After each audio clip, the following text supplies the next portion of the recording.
everyone, this is Joseph from Forest Tech Reviews, aka your favorite Cajun tech reviewer, back with another video. Today's video, yes, I want to update everyone on my experiences with the Galaxy S23 Ultra. I've been using it for about 432 hours or 2.5 weeks later. And there's some things I like about the device, there's some things I don't like about it. And in this video, I just want to give y'all an update on my experiences. Again, this is my experiences with the phone. If you have it, please let me know what color you got, what storage size you got, and how are you liking it so far. Do you plan on returning it, or are you keeping it? Y'all let me know, and which device are y'all coming from? I did a week later video, and I praised the phone for a lot of things, and all that is still pretty much true. This phone does a lot of things great, and it makes you, when you buy it, you know you're getting a premium device. The way it feels, the way it looks, just the overall experience with it, you know you're getting a premium device. But there's some things I don't like. I mentioned, like before, the software on here with the Samsung One UI is good. I just don't like the horizontal app drawer, which I know you can buy GoodLock or download GoodLock and convert it. But when I'm reviewing a phone, I usually don't do those kind of stuff just because I want to use the phone the way it is. A lot of people don't know about GoodLock, at least the regular consumers don't. And so I don't like trying to use GoodLock. I want the phone the way it is out the box. Also on here, we can talk about the price and the trade-in. The price, I mean, you know you're going to pay premium price for the phone, but it could be cheaper, man. I mean, $1,200 for this phone is a little steep. Now, I did not pay that price. I did trade in my Galaxy Z Fold 4, so I reduced the price by a lot. But if you are spending that money, you want a premium device, and you are getting a premium device, but cell phones are just going up way too much.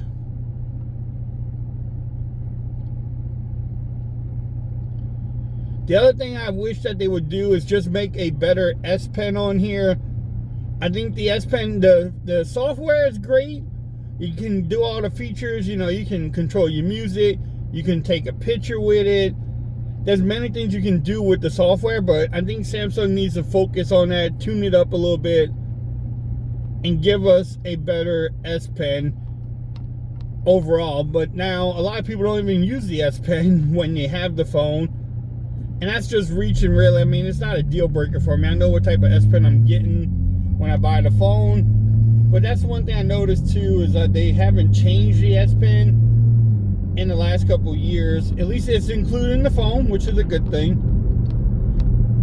That's an amazing thing. So you don't have to carry an extra pen around and lose it, or have a case with a pen holder like the Z Fold 4. But that's about the only really complaints about this phone.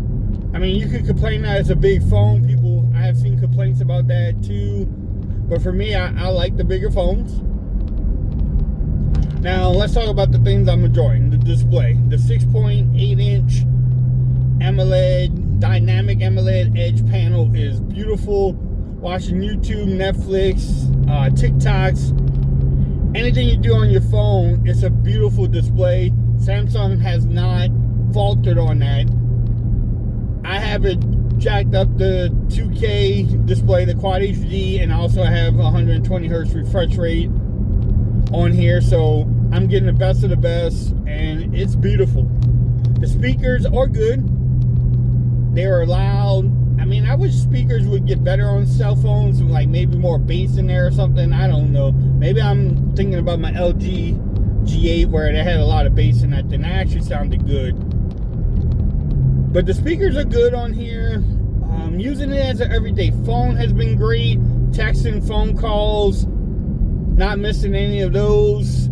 Using it as an everyday phone has been good. I don't think you will have a problem with that. Let's talk about another thing, battery life. Battery life has been really good. The Snapdragon 8 Gen 2 processor made for the Samsung device, plus the One UI 5.1, and this thing has been kicking butt. And this is why I don't like driving in Texas. What's the point of that, bro? What's the point of that? But with that said, I can get a day and a half off the charge with no issues. Between 7 to 7.5 hours of screen on time, sometimes 6.5, just depending on what I'm doing on the phone. And I am, you know, having a great time with battery life on this device. The software too, you get all the, you know, premium software things that you expect from Samsung. So you get a lot of features on this phone. You can do a lot of things with this phone. So that's always a great thing about Samsung devices. Let's keep it moving. The cameras are next. I am enjoying the cameras. I might show some photos right here. Y'all let me know what y'all think about the photos, and we can keep it going. But the photos have been good so far. The video has been good. But y'all let me know what y'all think about these photos.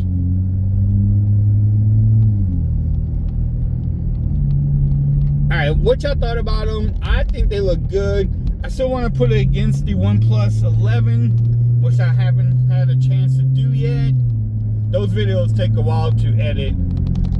I am shooting this whole video with the S23 Ultra. So this is 4K at 60.